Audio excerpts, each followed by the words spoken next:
আসসালামু আলাইকুম এভরিওয়ান। ইদানিং না আবহাওয়ার কোনো কিছু বোঝা যায় না। এই ঝুম বৃষ্টি ছিল এতদিন, আর আজকে এত কড়কড়া গরম আর এত রোদ যে সবাই পাগল হয়ে যেতেছে। তো আজকে আমি ফারহান রিফাত যাচ্ছিলাম হচ্ছে একটু মার্কেটে। তার আগে যাবো হচ্ছে স্টার মল্লিকাতে। ফোনে কিছু প্রবলেম, তো একটু সার্ভিসিংয়ের দরকার আছে, সেই জন্যই যাবো। আর এখানে আমি এই শোকটা এই জন্য নিচ্ছি। ফার্স্ট টাইম ভাবছিলাম যে ব্রাইট কান্না করতেছে, পরে দেখলাম যে না, ও গরমে অনেক বেশি বিরক্ত।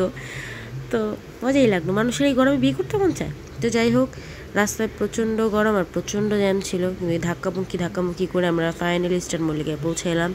সেখানে ফানের ফোন ঠিক করতে অলমোস্ট 2 ঘন্টা লাগছে। আমরা অনেক বিরক্ত হয়ে গেছিলাম।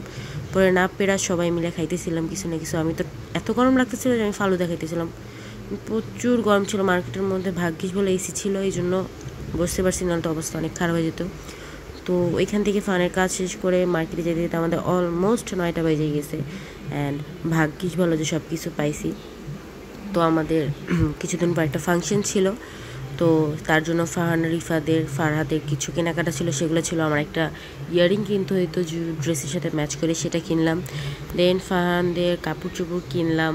ওদের আরও কিছু টুকটাক কেনাকাটা ছিল, সেগুলো শেষ করলাম। আর এগুলো করতে যে আমাদের অবস্থা এত খারাপ হয়ে গেছিলো, বিকজ এই কদিন যেমনই ঠান্ডা ছিল, ইদানিং বলতে আজকে যে গরমটা পড়ছে সেটা একদম বলার মতো না। এক একজনের অবস্থা এতটা কাহিল হয়ে গেছিলো যে বলার মতো না।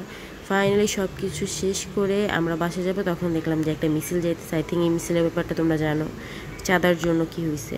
মানুষ দিন দিন যে কী পরিমাণের পশুতে রূপান্তর হইতেছে সেটা এক্সপ্লেন করার মতো না। তো আল্লাহ সবাইরে হেদায়েত দিক। আজকের জন্য এই পর্যন্তই। আল্লাহ হাফেজ।